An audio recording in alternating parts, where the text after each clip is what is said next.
kung gusto mo na siya ay mababaliw sa kakatawag sa iyo, ay mas mainam na gawin mo itong ritual na ibabahagi ko sa inyo ngayon. Lalong-lalo na matagal na panahon na hindi na siya tumatawag, text o chat sa iyo.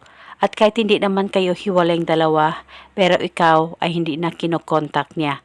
Lalong-lalo na LDR pa kayong dalawa.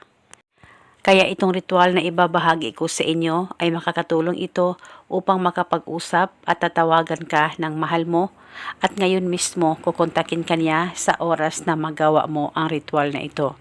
Gawin ito bago ka matulog. Ito'y napakasimple at napakadali pong gawin, basta gawin ito sa tama, gawin sa mabuti at hilingin ng buong puso.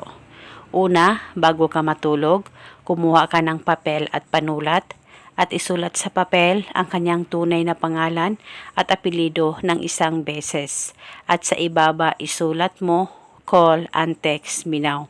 At pagkatapos mo na itong masulat, ay kumuha ka ng isang butil na bawang, pwedeng balatan at pwedeng hindi, depende po sa inyo.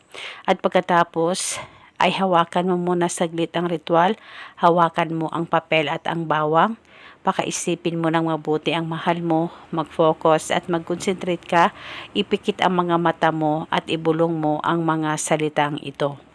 Pangalan at apelido, sa tulong at kapangyarihan nitong ritual, ikaw ay mababaliw sa kakatawag sa akin ngayon din.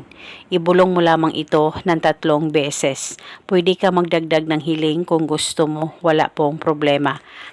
At pagkatapos ay balutin niyo po ang isang butil na bawang sa papel na may nakasulat na pangalan niya at yung hiling. At pagkatapos ay pwede mo na itong ilagay sa ilalim ng unan mo at uunanan mo ito gabi-gabi sa tuwing ikaw ay matutulog. At kinabukasan kung hindi ito safe sa unan mo, kunin at dalhin kahit saan ka man magpunta. Uunanan mo ito hanggang kailan mo gusto.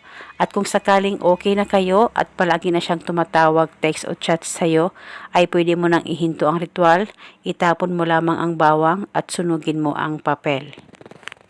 At paniguradong mababaliw sa kakatawag sa iyo ang mahal mo pagkatapos mong gawin ang ritual na ito.